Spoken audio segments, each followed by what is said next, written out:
Inspiratif.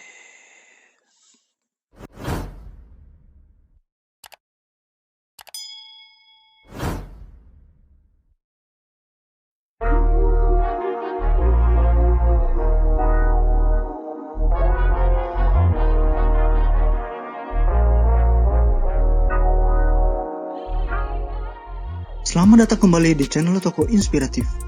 Pada video kali ini saya akan berbagi kisah tentang seorang ilmuwan yang memiliki keterbatasan fisik. Hanya bisa tinggal di kursi roda selama 42 tahun dan tidak mampu berbicara hampir 28 tahun. Namun dengan keterbatasan fisik yang dialaminya, dia tetap menghasilkan berbagai karya ilmiah yang berguna bagi banyak orang. Dia adalah Stephen Hawking.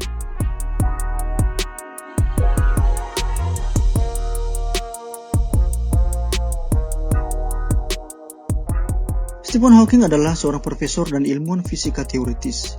Dia dikenal akan sumbangannya di bidang fisika kuantum, terutama karena teorinya mengenai teori kosmologi, gravitasi kuantum, lubang hitam, dan radiasi Hawking.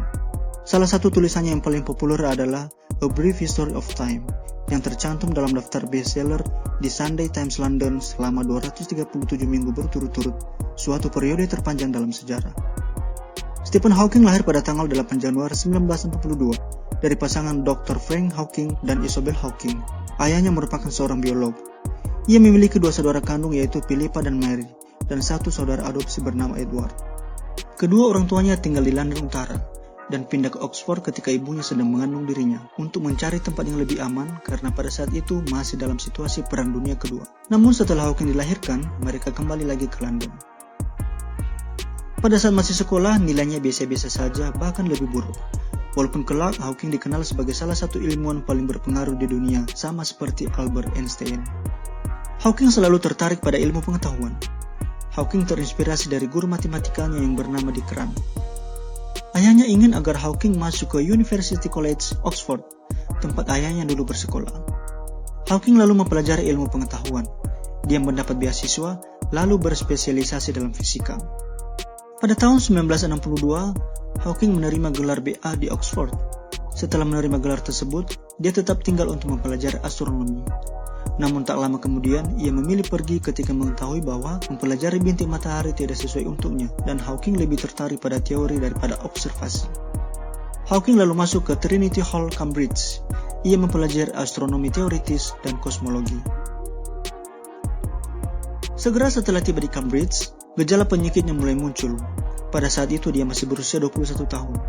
Penyakit ini disebut sklerosis lateral amyotrofik atau ALS, penyakit yang menyerang sel saraf secara progresif, menimbulkan kerusakan pada saraf hingga menyebabkan fungsinya hilang sama sekali atau menjadi lumpuh.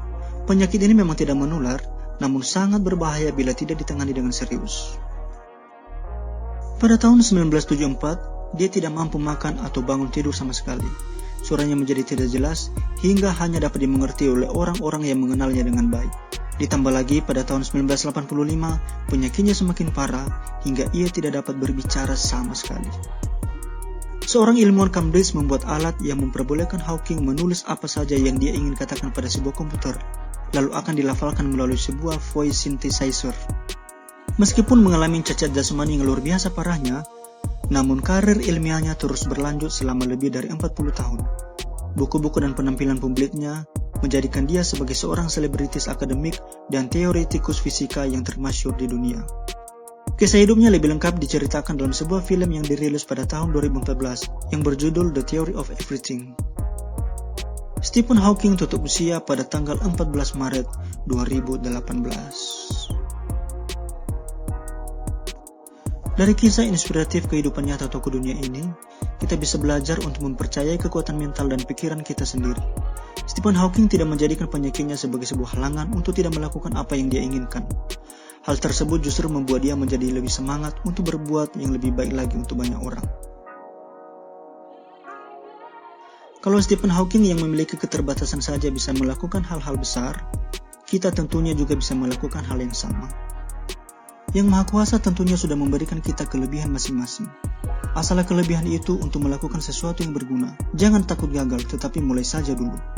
Percayalah bahwa masa depan sungguh ada dan harapanmu tidak akan hilang.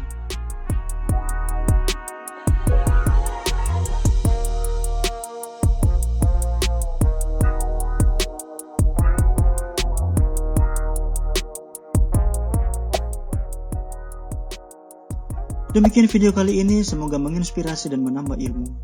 Dan apabila kamu suka dengan video ini, jangan lupa like, komen, dan subscribe. Sampai jumpa.